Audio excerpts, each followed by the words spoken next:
সামনের পরেই যে সবাই পদার্পণ করবা, সেখানে তোমাকে অনুসরণ করবে মানুষ। এই জন্য তাকাসসুসের সাথে সাথে আমলের তাকাসসুস করে নেওয়া,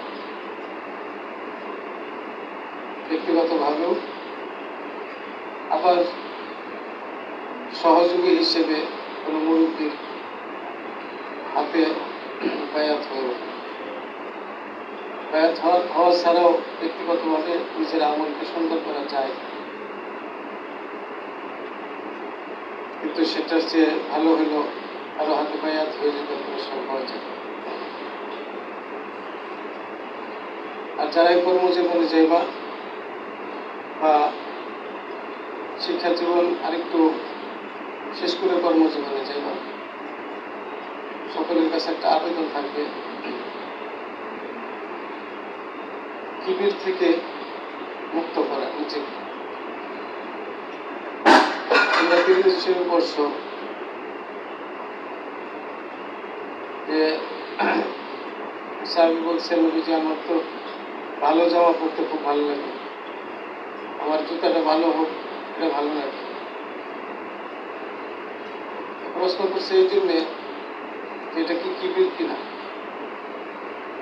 নবীজি বলছেন যে না, আল্লাহ তো এর সৌন্দর্য পছন্দ করে, কাজেই এই পোশাক ভালো লাগা, জুতা ভালো লাগা এটা তো করবে। সাথে নবীজি বলছেন কিবির তো হলেই যে তোমার সামনে হক চলে আসলো, এই হককে তুমি ডিনাই করে চলো, হককে উপেক্ষা করো, হকের সামনে তুমি তোমার রায়কে বাদ দিয়ে ওই হকটাকে বরণ করে নিতে পারো না, এটাই তো লক্ষ্য। আজকে উলামায়ে কেরামের